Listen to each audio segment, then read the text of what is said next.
Kita sendiri yang nyari ribet. Allah tuh carinya yang mudah-mudah aja buat kita. La yukallifullahu nafsan illa usaha. Salat nggak bisa berdiri, duduk, nggak bisa duduk, berbaring, nggak bisa tepat waktu, dijamak, buru-buru, dikosor, lupa, dikodok, tapi jangan istiqomah. Setiap hari kodok subuh, nah ini istiqomah.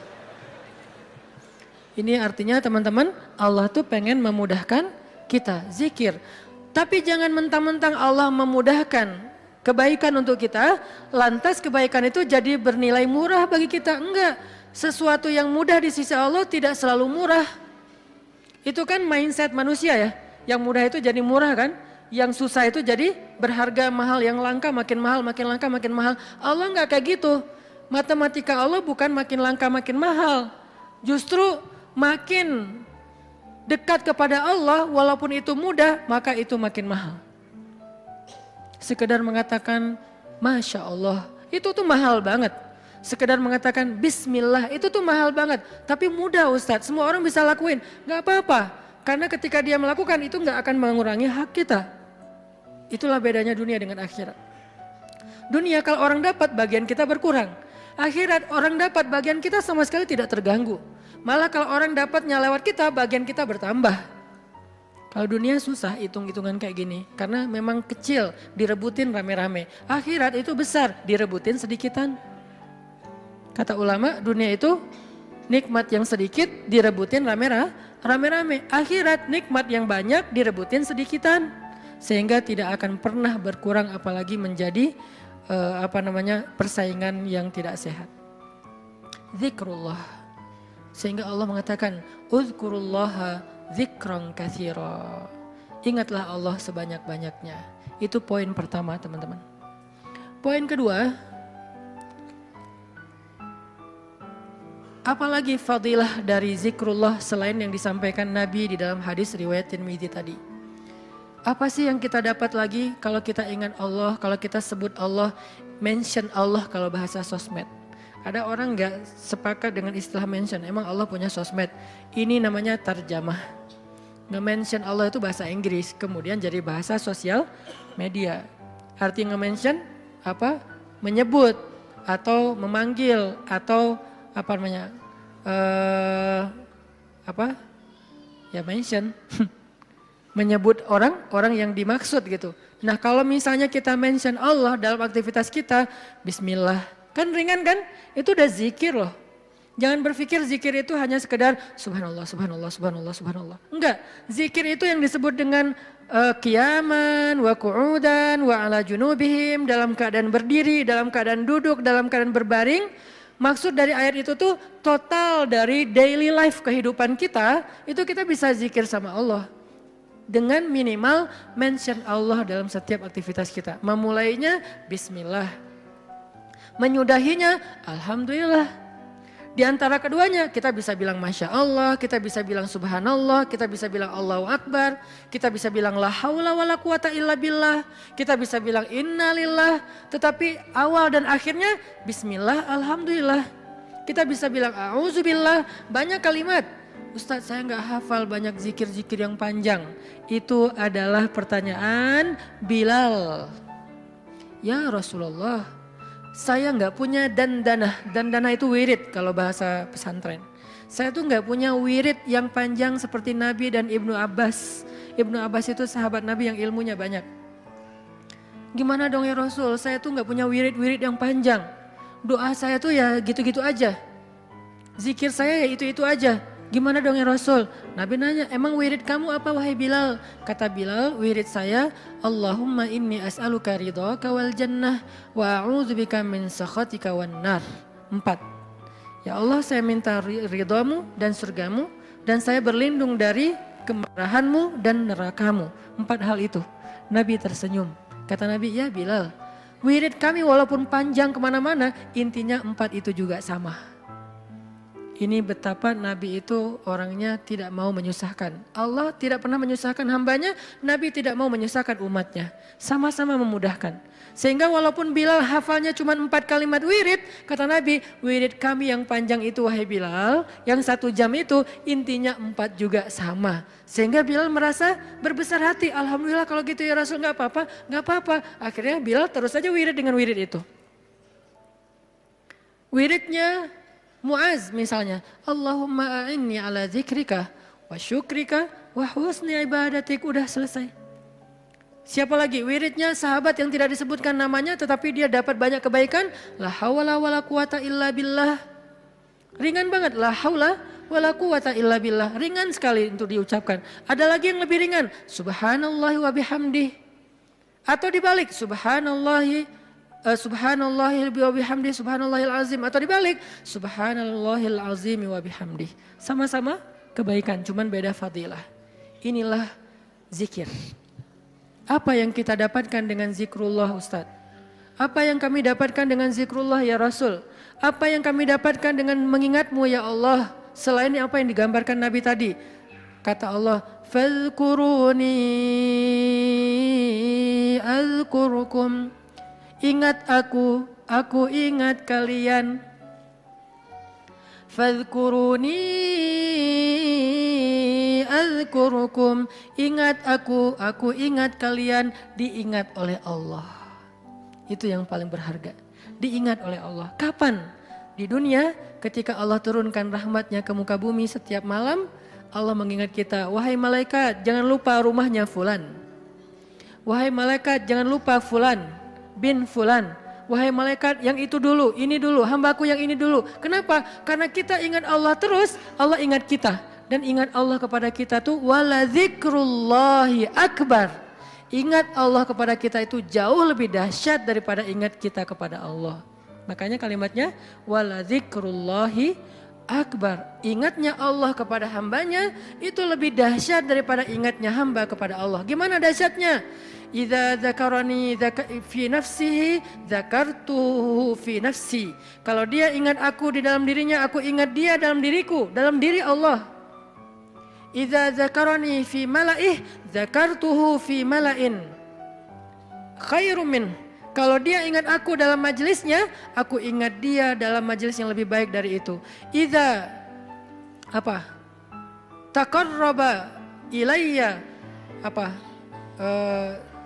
shibran taqarrabtu ilaihi zira'an. Kalau dia mendekat kepadaku sejengkal, aku mendekat kepadanya sehasta. Kalau dia mendekat kepadaku zira'an sehasta, aku mendekat kepadanya ba'an sedepah.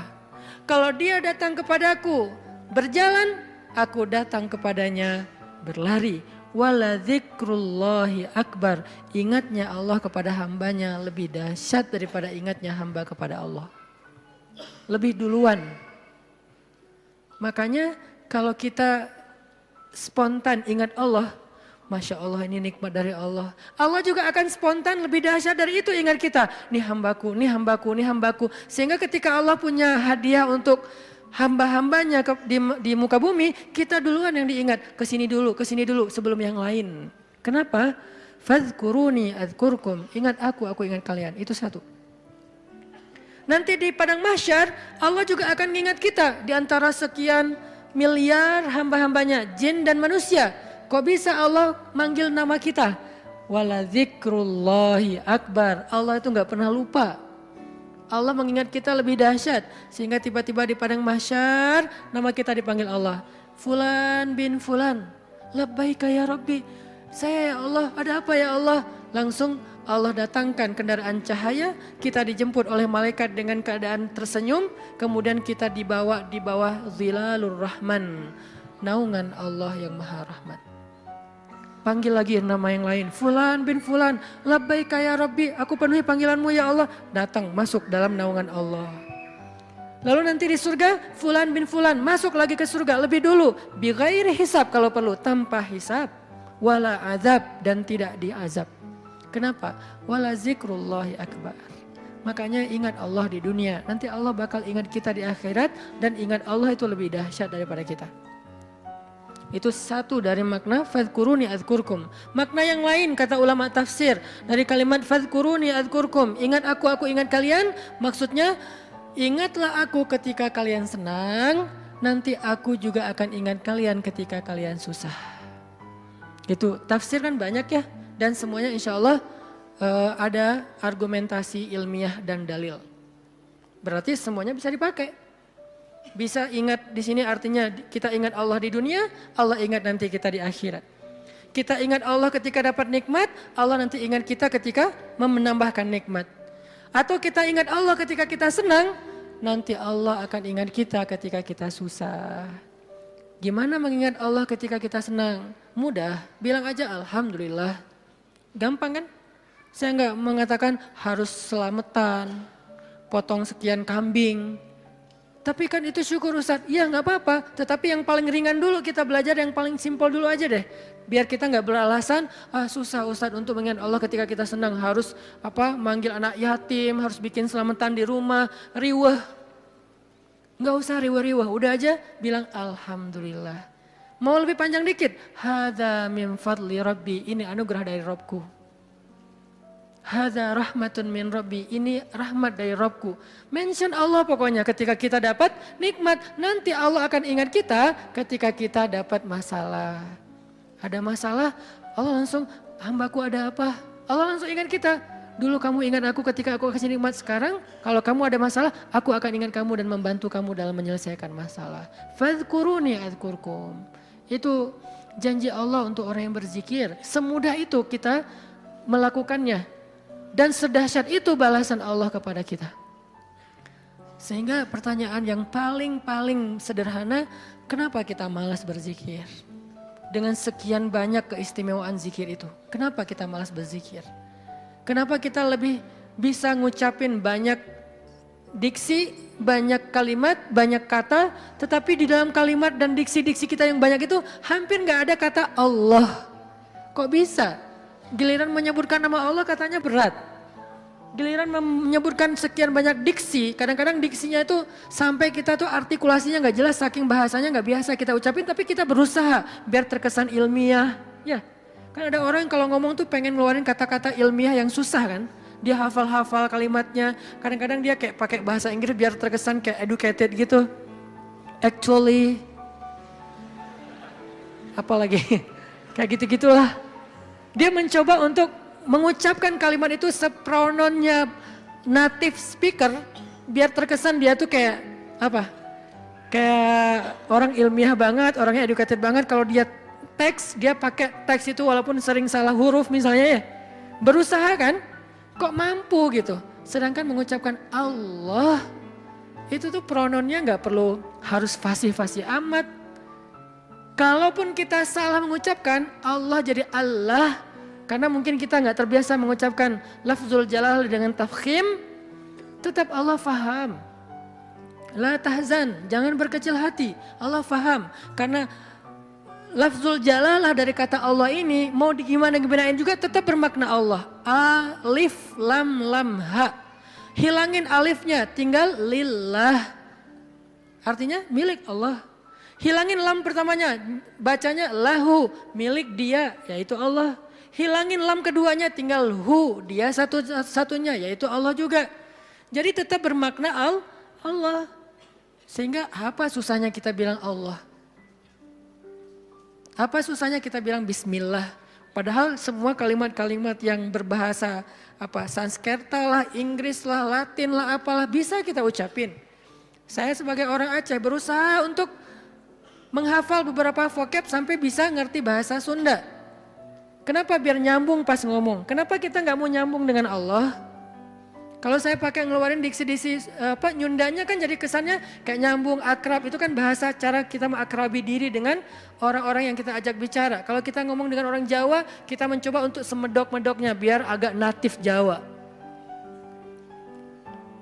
Ketika kita ngomong sama misalnya orang Medan, kita berusaha untuk gaya-gaya Medan. Kita ngomong dengan orang Padang, kita gaya-gaya Padang. Dengan orang Betawi, gaya Betawi. Kemarin saya ceramah di Malaysia, berusaha untuk Melayu. Yang keluar Ipin Upin. Betul gitu. Pada ketawa mereka, ini Ustadz apa sih gitu. Kenapa? Karena pengen akrab kan dengan mereka. Kenapa sih kita susah banget mau akrab sama Allah sekedar mengatakan bismillah, insya Allah, masya Allah, alhamdulillah. Ringan banget sehingga kita akrab sama Allah. Sebagaimana kita akrab dengan hamba Allah dan kita merasa kalau akrab dengan seseorang kita akan dapat kebaikan dari orang itu. Minimal penerimaan publik, minimal orangnya mau jadi teman kita, minimal orangnya mau ngobrol sama kita gara-gara kita pakai bahasa yang nyambung dengan dia. Kita terus berusaha untuk akrab dengan makhluk. Apa susahnya kita akrab dengan Khalik? Padahal Allah nggak membuat syarat yang rumit agar kita akrab dengan dia. Enggak. Akrab dengan cewek itu susah. Nggak modal. Berapa kali traktir belum akrab juga. Hujan-hujanan kayak film India. Ya nggak akrab juga. Udah jadi first likers sekian tahun nggak akrab juga. Nggak di fallback. Itu susah, mau akrab dengan manusia itu susah. Tapi Allah yang jauh lebih berharga daripada apapun memudahkan kita akrab dengan dia. Ketika kita bilang bismillah, Allah langsung ingat kita. Allah nggak bilang, lo siapa? Enggak. Kita bilang insya Allah, emang kita kenal? Enggak, Allah nggak ngomong kayak gitu. Manusia yang kayak gitu, ketika kita mention dia kadang-kadang kayak apaan sih gitu. Sok kenal, sok dekat gitu kan. Kalau Allah nggak apa-apa, kita sok-sokan. Saya akrab banget sama Allah, gak apa-apa, Allah senang digituin. Artinya udah dimudahin banget sama Allah. Apalagi sih yang bikin kita gak mau berzikir. Udah banyak banget janji-janji Allah yang hebat tentang zikir. Apalagi yang membuat kita terhalang dari zikrullah. Ini poin kedua, bahwa ternyata keutamaan zikir itu luar biasa, termasuk fazkuruni azkurkum. Poin ketiga. Gimana cara kita berzikir dalam kehidupan sehari-hari kita? Apakah harus selalu dengan verbal? Subhanallah, Masya Allah dan seterusnya? Ya, verbal. Apakah harus ada yang lain? Banyak. Zikir itu bisa verbal. Zikir itu bisa pikiran. Ketika kita mengingat Allah, ketika kita berprasangka yang baik tentang Allah, itu namanya kita berzikir. Karena arti zikir itu bisa menyebut, bisa mengingat. Bahkan orang yang beramal solih melakukan satu kebaikan karena Allah itu juga termasuk berzikir. Bahkan dengan perasaan juga bisa berzikir. Gimana perasaan yang berzikir? Perasaan cinta kepada Allah itu zikir. Perasaan rindu kepada Allah itu zikir. Perasaan takut kepada Allah itu zikir. Perasaan kagum, takjub kepada kebesaran Allah itu zikir. Perasaan marah karena Allah bukan kepada Allah. Marah karena Allah itu zikir. Benci karena Allah itu zikir. Malu itu zikir. Kalau perasaan kita itu diniatkan karena Allah. Cuma niat. Ringan banget. Udah termasuk orang yang berzikir. Cuman nih niat. Cuman ingat. Udah masuk orang yang berzikir. Orang yang wadzakirin Allah katsiran wadzakirat. Orang yang mengingat Allah sebanyak-banyaknya. Ingat. Kapan kita ingat Allah? Banyak dalam setiap adegan kehidupan kita. Dan mengingat Allah itu tematik. Gak harus selalu mengingat Allah dalam arti Allah. Oh ya, saya ingat Allah. Enggak, itu kurang tematik, kaku. Ingat Allah itu tematik. Kalau misalnya kita lagi sabar, ingat Allah, Allah Maha Penolong. Kalau kita lagi dalam masalah, kita ingat Allah, Allah Maha Penolong. Kalau kita dapat rezeki, ingat Allah, Allah Maha Baik. Kalau kita lagi sendiri, ingat Allah, Allah Maha Menemani. Kalau kita mentok dengan ujian kita ingat Allah, Allah Maha Memberi jalan keluar. Kalau kita merasa dikhianati, Allah Maha Menghargai. Kalau kita merasa kehilangan, Allah Maha Mengganti. Ingat Allah itu dalam tema-tema kehidupan kita yang banyak. Kalau kita bingung, Allah yang Maha Memberi bimbingan dan petunjuk. Kalau kita kekurangan, Allah yang Maha Memelihara. Ingat Allah, Allah kalau bahasa A, Allah apa? Lagi, Allah terus, gimana sih? Allah dulu, Allah lagi, Allah terus. Ya gitu deh pokoknya. Allah dulu, Allah lagi, Allah terus. Semudah itu mengingat Allah. Jadi gak perlu ribet. Kita gak perlu mention Allah pakai underscore terus lupa di depannya ntar ketukar sama yang fake. Gak gitu kan ya? Itu mah sosial media. Kalau kita gak tahu dan gak hafal akunnya, apalagi gak follow, gak akan dimunculin kan pas kita ngetik gitu kan. Tersalah lagi, udah capek-capek story ternyata salah dan gak bisa diedit. Akhirnya hapus semua. Allah tuh gak kayak gitu, gampang. Ingat aja. Ketika kita ingat Allah, saat itu juga Allah ingat kita. Ana inda dhanni abdi bi, aku tergantung prasangka hambaku kepadaku. Jadi kalau kita pengen Allah ingat kita, ingat Allah. Langsung saat itu juga Allah ingat kita. Langsung. Sehingga ketika Nabi dan Abu Bakar terkurung di dalam gua Thur, Abu Bakar sempat lupa, manusiawi. Gara-gara khawatir terhadap keselamatan Nabi, Abu Bakar mengatakan, ya Rasulullah kita cuma berdua. Lupa, harusnya bertiga. Ya Rasulullah kita cuma berdua, ya Rasulullah kita cuma berdua. Musuh kita banyak, gimana ini? Nabi mengatakan, ma dhannuka bisnain, Allahu thalithuhuma.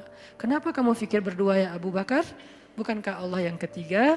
Baru kalau udah ingat Allah, la tahzan, innallaha ma'ana. Udah gak usah khawatir Abu Bakar, Allah bersama kita. Ketika Nabi berprasangka Allah bersama kita, maka Allah persis seperti persangkanya bahwa Allah bersama mereka. Langsung Allah palingkan wajah musuh-musuhnya dari melihat ke bawah. Gak ngelihat ke bawah, ke semua arah dilihat kecuali ke bawah. Ngelihat ke atas, ada gak di tebing atas? Gak ada. Ngelihat ke depan, di balik bukit ada nggak? Nggak ada. Ngelihat ke kiri, di sebelah sana ada nggak? Nggak ada. Lihat ke kanan, di ujung sana ada nggak? Nggak ada. Di belakang, mungkin mereka udah lari, nggak ada. Semua arah dilihat, tapi ke bawah nggak. Kenapa? Allah yang mengarahkan pandangan mereka. Kenapa Allah arahkan pandangan mereka? Karena Allah terlibat dalam urusan itu. Kenapa Allah terlibat? Karena hambanya berprasangka Allah bersama kita. Ada riwayat mengatakan muncul laba-laba bikin sarang. Ada riwayat mengatakan muncul merpati bikin sarang di situ. Tetapi riwayat yang paling kuat, walaupun kita respect dengan semua pendapat ulama, tapi yang paling kuat di antara semua pendapat itu, memang Allah palingkan wajah mereka untuk tidak melihat ke bawah. Padahal kalau mereka ngelihat gini aja, nggak usah ngintip jauh-jauh. Cuman gini doang, udah kelihatan tuh di bawah. Karena guanya bukan gua, lubang kecil. 2 orang duduk di situ, sempit. Kalau mereka ngelihat ke bawah kayak gini, gua tahu nih, ini kaki siapa nih? Ketahuan, kelihatan. Kenapa sih nggak ngelihat ke bawah? Padahal ngelihat ke bawah itu sesuatu yang paling mudah dan kita sering banget ngelihat ke bawah. Tapi di waktu itu benar-benar nggak kelihatan ke bawah. Semua ngelihat muter sampai mereka munyer, sampai mereka pusing. Tapi ke bawah enggak. Luar biasa ya. Berarti Allah bersama Nabi dan Abu Bakar. Kenapa? Karena Nabi mengatakan Allah bersama kita. Jadi saat kita ingat Allah, saat itu juga Allah ingat kita. Sehingga teman-teman, poin ketiga ini mudah-mudahan menjadi penyempurna dari booster kita, 1 hour booster, bukan 1 minute mungkin. Tentang amalan yang paling baik, amalan yang paling istimewa, amalan yang paling disukai Allah, amalan yang paling berharga, yaitu zikrullahi ta'ala, menyebut nama Allah, mengingat Allah, berserah kepada Allah Subhanahu wa taala. Mudah-mudahan kita termasuk orang yang bisa banyak zikir setiap harinya. Kalau lagi sedih, panggil Allah. Ya Allah, saya lagi sedih. Sebelum kita panggil, ya netizen. Panggil Allah dulu. Jangan panggil netizen. Karena dia tuh sok tahu, sok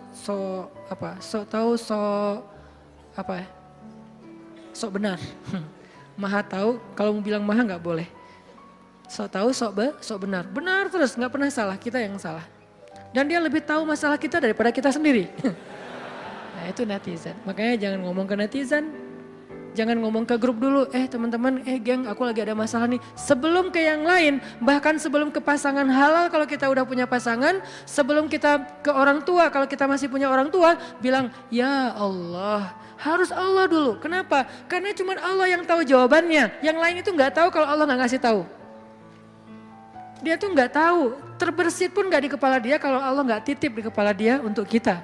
Jadi Allah dulu, ya Allah saya lagi ada masalah, ya Allah hutang saya gede, ya Allah saya baru ditolak, ya Allah saya baru ditinggalin, ya Allah saya dimarahin, ya Allah, ya Allah, ya Allah, ya Allah. Panggilan yang paling istimewa, ya Allah sebelum yang lainnya. Kita biasakan itu ya. Dalam kehidupan sehari-hari kita, ya Allah, ya Allah. Jadi kayak akrab gitu sama Allah, mudah-mudahan dengan kita akrab, Allah juga sayang sama kita. Sehingga kalau kita lagi lemah, setan datang ngegodain kita untuk berbuat dosa, gak berkuasa, kita nolak hawa nafsu, Allah yang nyelamatin kita, bukan diri kita. Kenyataannya manusia itu dhaifa, lemah. Lalu datang setan ngegoda-godain kita kayak berat banget, gak mampu, Allah yang akan nolongin kita. Hampir tergelincir ke jurang neraka, Allah yang nyelamatin kita, narik kita. Hampir meninggalkan kewajiban, malas-malasan, Allah yang nguatin kita. Kalau Allah sayang sama kita.